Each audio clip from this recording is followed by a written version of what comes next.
The officer who stood by as George Floyd died is Asian American. We need to talk about that. Written by Kimmy Yam, NBC News. The image of now fired Hmong American police officer Tu Tao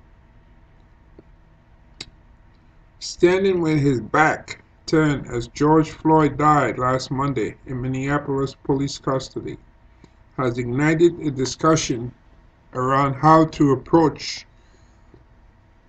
the topic of anti-blackness in the Asian American community. Tao has been described by activists as a symbol of Asian American complicity in anti-blackness following the death of Floyd, a black man who begged for his life, while then Officer Derek Chauvin dug his knee into his neck. And there's a picture of him right there. He's from among the Hmong people. These are like a hill tribe of mountain people from Asia who don't really have their own country. You find them in countries like Vietnam, Laos, China, I think even Cambodia, Thailand also. Okay. So Minneapolis police identified former officers Thomas Lane and J. Alexander Kueng in addition to Tao, who has a history of involvement in use of force incidents, as also being involved in Floyd's detainment. Several experts expressed that this is a pivotal moment for Asian Americans to tackle the subject in a productive way, beginning with unpacking the biases in their own communities by first confronting the historical context behind anti-blackness. Kabzwag Vaj, founder of Freedom Incorporated, a nonprofit that aims to end violence toward minorities, women, and the LGBTQ community, underscored the importance of acknowledging that while Asian Americans deal with their own forms of oppression, it is incomparable to what the black community confronts. People don't have a baseline of an understanding of what anti-blackness even is. Vaj, who is Hmong American, said, "Yes, we, Asian Americans, have pain and we suffer from oppression and discrimination and racism. Black people are in a different boat. On top of that, their struggle with the police, at least in this country, has a long history of 400 years of control and occupation. I think that's really important for us to acknowledge that."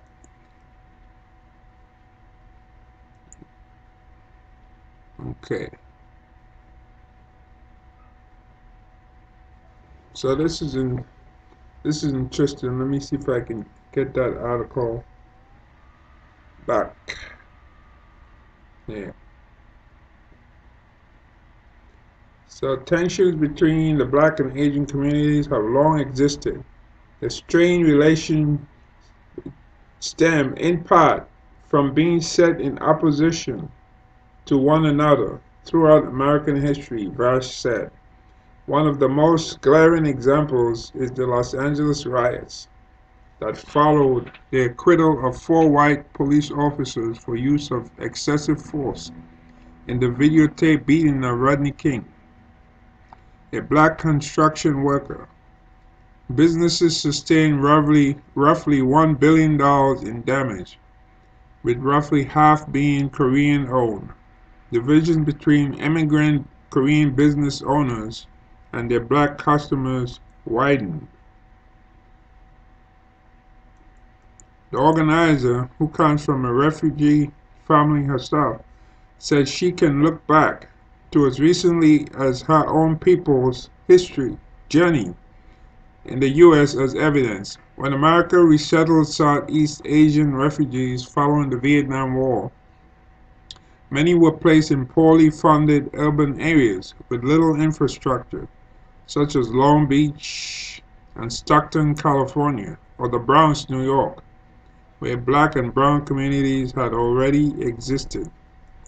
When you are put into this situation and you live amongst other people, other poor black and brown folks with very little resources, there is that piece of strain between communities that might fight for the same resources. First said, there isn't enough for all of you.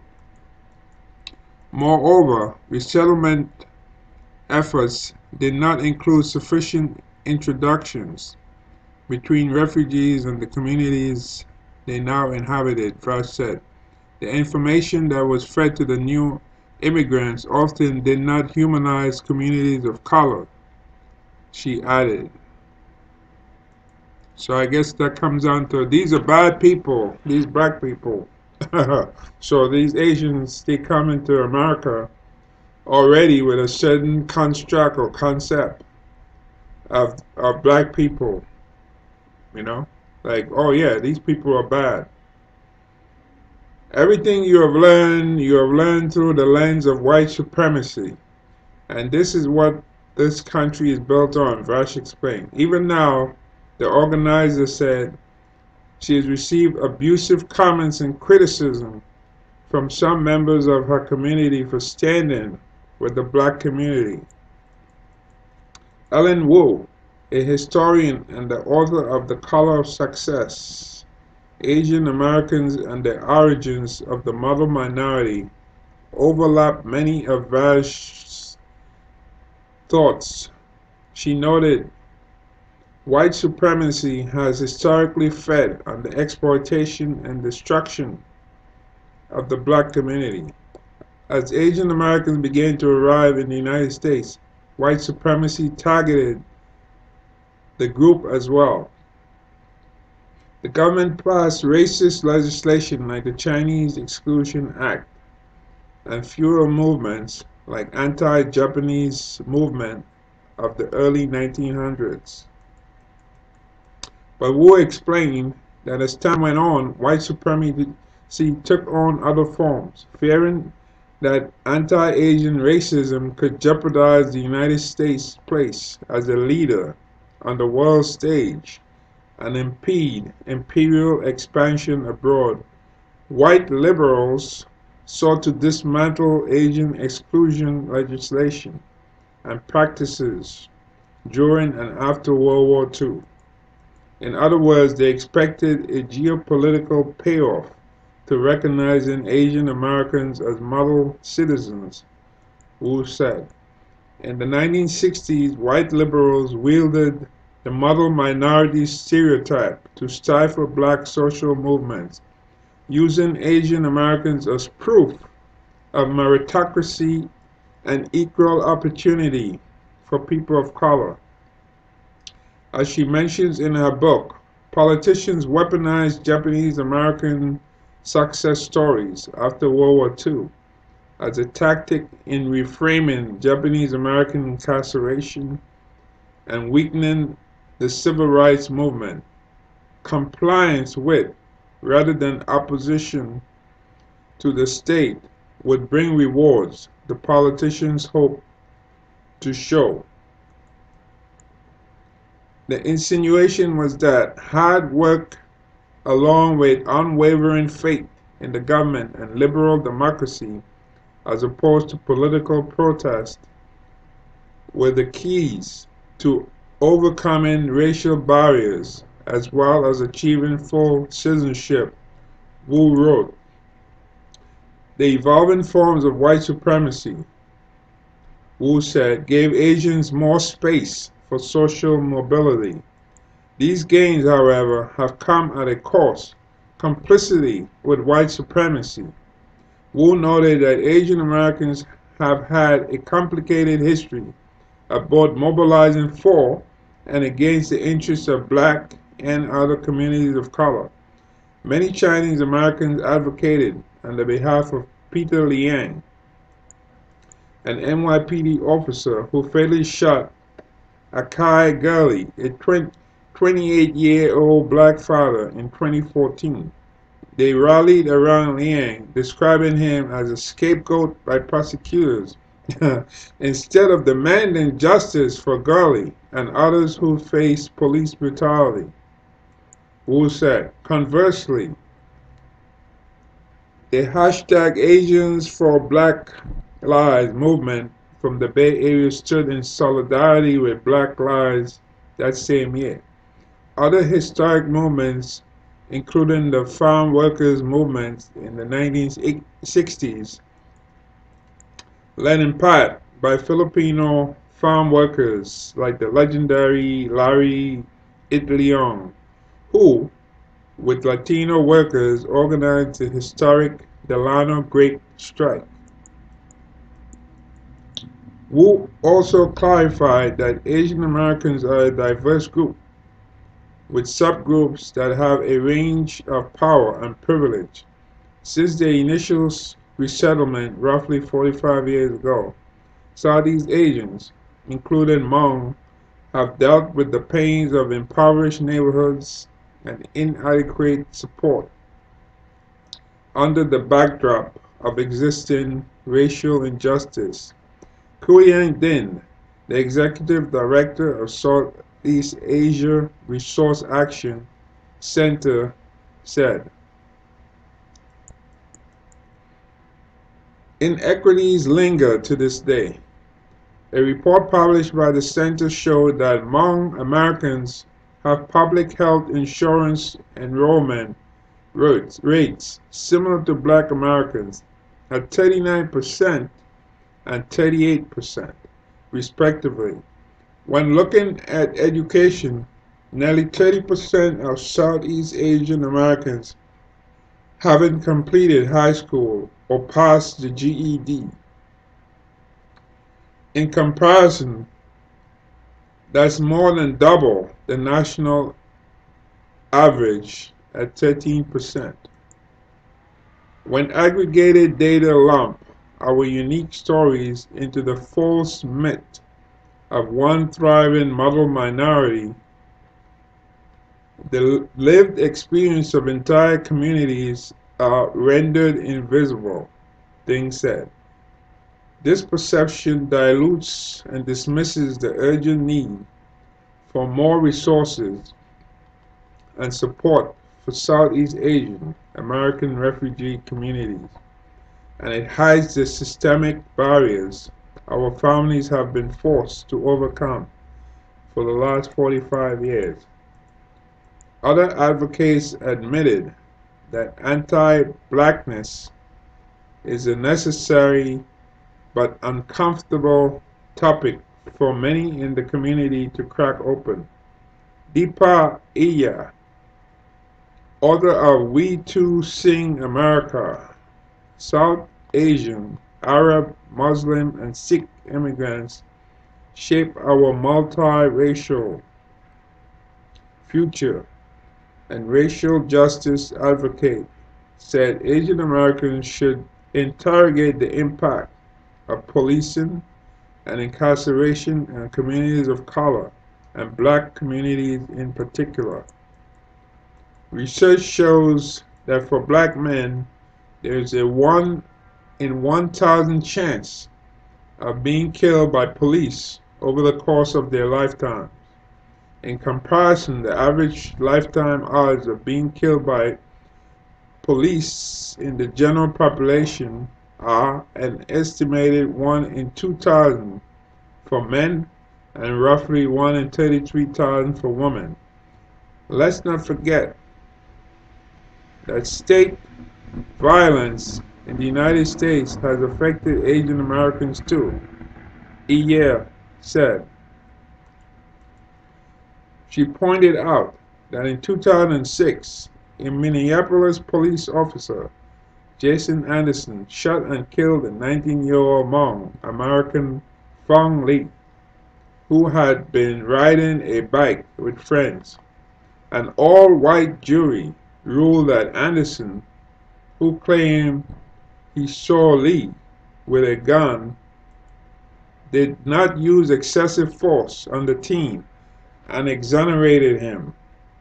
A 57-year-old Indian grandfather,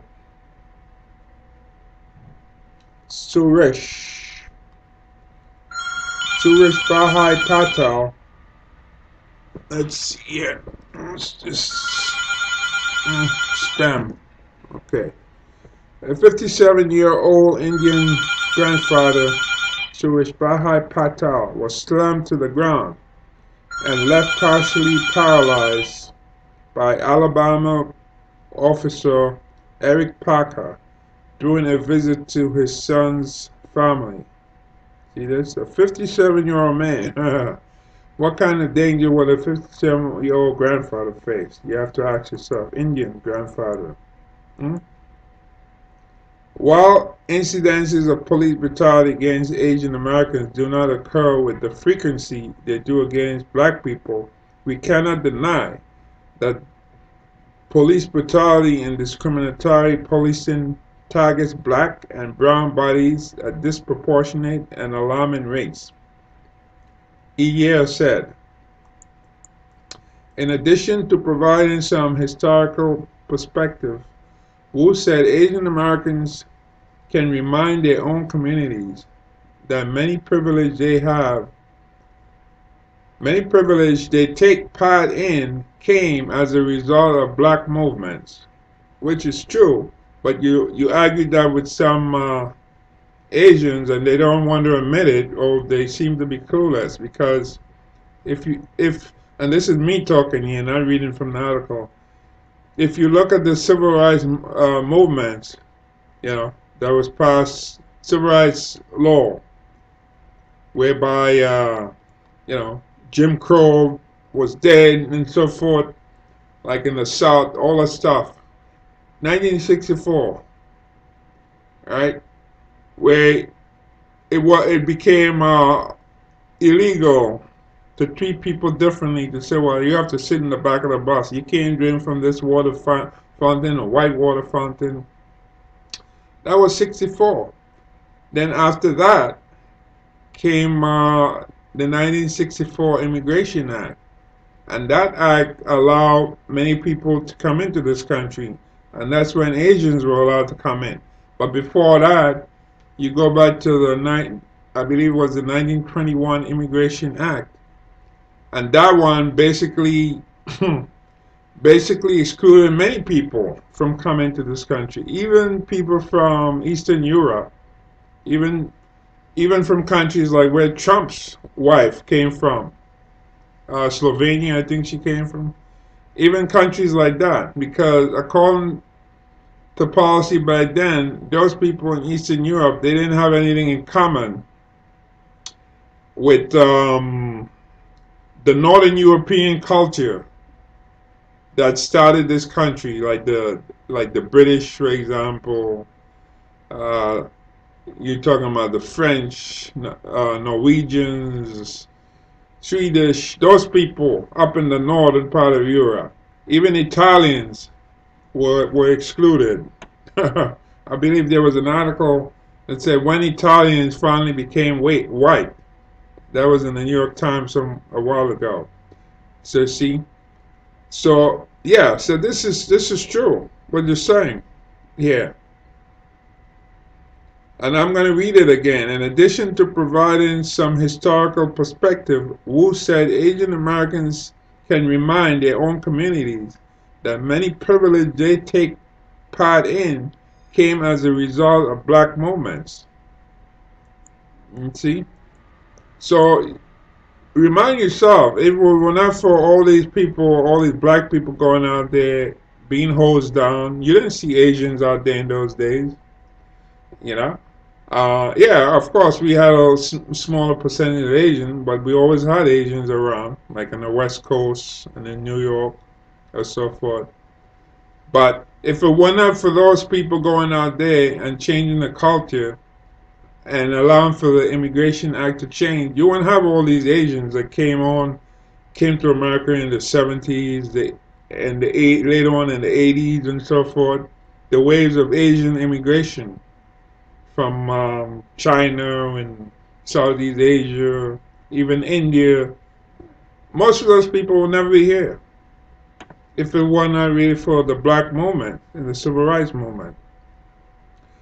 From education to employment, the black community has put forth efforts to widen access for racial minorities, including Asian Americans. The historian brought up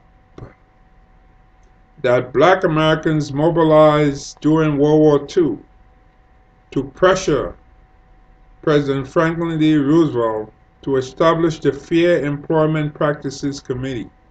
After the war, there was a nationwide push for fair employment practices legislation, which eventually paved the way for the rise of affirmative action in the 1960s. Wu said, by the 1970s, the federal government widened the scope of affirmative action and related minority rights efforts to include Asian Americans, leading to greater employment opportunities for them across different sectors, she said. There has been marked support from many Asian Americans for the black community during this time. Many of the experts noted, particularly after tragedies such as Floyd's death, Aya noted that organizations, students, and activists have created toolkits, campaigns, and town halls to further solidarity practices between black and Asian communities. She also mentioned she's seen examples of youth engaging in conversation between Asian small business owners who operate convenience stores in black neighborhoods and black residents. However, change requires continuous commitment, putting time and patience into these communities. Frost said. She mentioned that her organization provides services to those who have experienced sexual assault and domestic violence, including many elders. She knows from experience that though many stereotype older Asian American generations as resistant to change or as being not receptive to uncomfortable truths, she knows differently. The Hmong Cambodian elders that did not grow up here, that are survivors of world genocide. If I can get a 76-year-old grandmother to understand, love, and accept a gender non-conforming black queer teen as family and understand and accept them as who they are, I know that change can happen. Vash said, it takes time, and it takes love, and it takes organizing and political education. For Asian Americans to avoid the discussion on race would bring dangerous results. Lakshmi Sridharan, the executive director of South Asian Americans Leading Together, explained, particularly as the community observes the rise in anti-Asian hate, violence, and racism amid the COVID-19 pandemic, they must interrogate their own reliance and trust in law enforcement. She noted that some communities look to the criminal justice system to mitigate hate. These complex relationships of distant and shared struggles are informed both by interpersonal and state violence, she explained. If we recuse ourselves from this discussion, then we further entrench ourselves in white supremacy and continue to endanger other communities of color. And this is taken from a Yahoo article. And let me go back to the top. And it says the officer who stood by as George Floyd died is Asian American. We need to talk about that.